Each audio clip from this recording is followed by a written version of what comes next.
নমস্কাৰ welcome back to my Suprabhat Assam YouTube channel. তো guys finally আপোনালোকৰ বাবে ভাল খবৰ, কাৰণ CMAAAৰ যেটো নেক্সট ষ্টেপ হ'বলৈ গৈ আছে, যিসকলৰ নামটো সিলেক্ট নাই হোৱা, কাৰণ বহুতো এনেকুৱা ল'ৰা ছোৱালী আছে তেওঁলোকে ভাবি আছিল যে মোৰো মেছেজ আহিব বা ফোন কল আহিব বা হোৱাটছআপত আপোনালোকক যেনেকুৱাকৈ মেছেজ লাভ কৰিম আৰু তাৰ পাছত আমিও এই মুখ্যমন্ত্ৰী CMAAA আঁচনিৰ প্ৰথম কিস্তিটো পাম, যিকেইখন জিলাত কমপ্লিট হৈ গৈছে প্ৰগ্ৰামটো।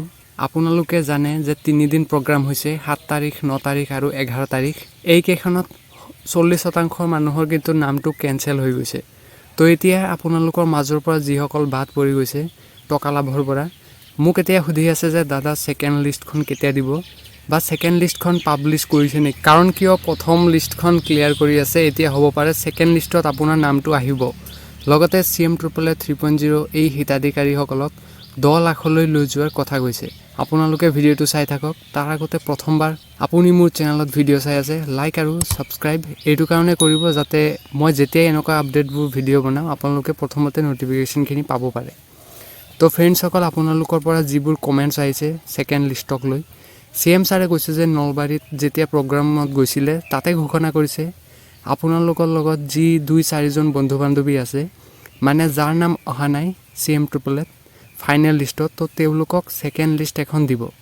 প্ৰথমতে পুৰণি লিষ্টখন চাব আৰু তাৰ পৰা ধৰক যিসকলৰ নাম কটা গৈছে তেওঁলোকৰ বাবে নতুনকৈ এখন তালিকা প্ৰকাশ কৰিব। বেছি দেৰি নহয়, এই 2 এদিনৰ ভিতৰতে লিষ্টখন ওলাব। কিন্তু কেতিয়া দিব সেকেন্ড লিষ্টখন, সেকেন্ড লিষ্টৰ আপডেট কিন্তু প্ৰকাশ কৰা নাই। তো বহুতে ক'ব পাৰে যে ফেব্ৰুৱাৰী শেষত দিব, মাৰ্চত দিব। তো এইবোৰ ফেক হয়, এনেকুৱা কোনো ধৰণৰ আপডেট কিন্তু এতিয়ালৈকে দিয়া নাই। তো গাইজ এইটো আপোনালোকৰ বাবে অত্যন্ত এটা ভাল খবৰ। যদি ফাৰ্ষ্ট লিষ্টত কেনেবাকৈ আপোনাৰ নামটো অহা নাই, সেকেন্ড লিষ্ট ওলাব আৰু আপোনালোকে লাভ কৰিব CMAAAৰ প্ৰথম 1 লাখ টকাৰ চেক। তো ইমানলৈ আছিলে 2.0 হিতাধিকাৰীসকলৰ বাবে। এতিয়া 3.0 কেতিয়া ষ্টাৰ্ট হ'ব, মানে নতুনকৈ এপ্লাই কেতিয়াৰ পৰা কৰিব পাৰিম, মোক কমেণ্টত কৈ আছিলে। ৰোমান চহৰীয়া ব্লগ যে কৈছে যে নতুন এপ্লাই কৰিব পাৰিম নেকি, তো হয়, নতুন এপ্লাই ষ্টাৰ্ট হ'ব এই মাৰ্চ মাহৰ পৰা, মানে মাৰ্চৰ 1 তাৰিখৰ পৰা আপোনালোকৰ বাবে পৰ্টেলটো খুলি দিব। CMAAA যিখন অফিচিয়েল ৱেবছাইট হয় CMAAA.gov.in, সেই ৱেবছাইট যোগে আপোনালোকে CMAAA 3.0 বাবে আপোনালোকে এপ্লাইৰ অপশ্যন পাব আৰু তাত আপোনালোকে এপ্লাই কৰিব পাৰিব। চ' CMAAA 3.0 বাবে আৰু এটা ডাঙৰ কথা এইটো যে CM ছাৰে জনাইছে অহাবাৰ যদি আকৌ BJP গভৰ্ণমেণ্ট আহে, মানে আগত ইলেকশ্যন আছে, তাত যদি গভৰ্ণমেণ্ট আহে BJPৰ, তেতিয়াহ'লে প্ৰতি বছৰে 2 লাখ কেণ্ডিডেটক লৈ মানে 10 লাখ ল'ৰা ছোৱালীক দিব এই CMAAA 3.0। তো তাৰ পাছত ধৰক এতিয়া যেনেকৈ CMAAA 3.0 আহি আছে, তো তাৰ পাছত ধৰক 4.0 আহিল, তাৰপিছত 5.0, তো এনেকুৱাকৈ 10 লাখ কেণ্ডিডেট লৈ আগবঢ়োৱাৰ কথা কৈছে আঁচনিটো।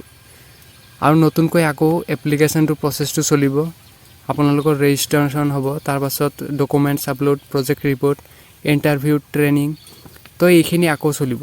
আৰু 2027ত 3.0 প্ৰথম কিস্তি চেংচন দিয়া হ'ব। তো নতুনসকলৰ বাবে আগতীয়াকৈ ভিডিঅ'টো মই বনাই দিলোঁ, কাৰণ নতুন সকলো মেছেজবোৰ আহি আছে। এতিয়া 15 তাৰিখ অৰ্থাৎ কাইলৈ আকৌ প্ৰগ্ৰাম আছে মৰিগাঁও, নগাঁও আৰু হোজাই জিলাত। যদি কালি আকৌ নতুন ইনফৰমেশ্যন দিয়ে মোৰ চেনেলত আপোনালোকে ভিডিঅ' পাই যাব। ভিডিঅ'টো ভাল লাগিছে লাইক কৰি দিব, শ্বেয়াৰ কৰি দিব নিজৰ বন্ধু বান্ধৱীসকলক। ভিডিঅ' চোৱাৰ বাবে ধন্যবাদ।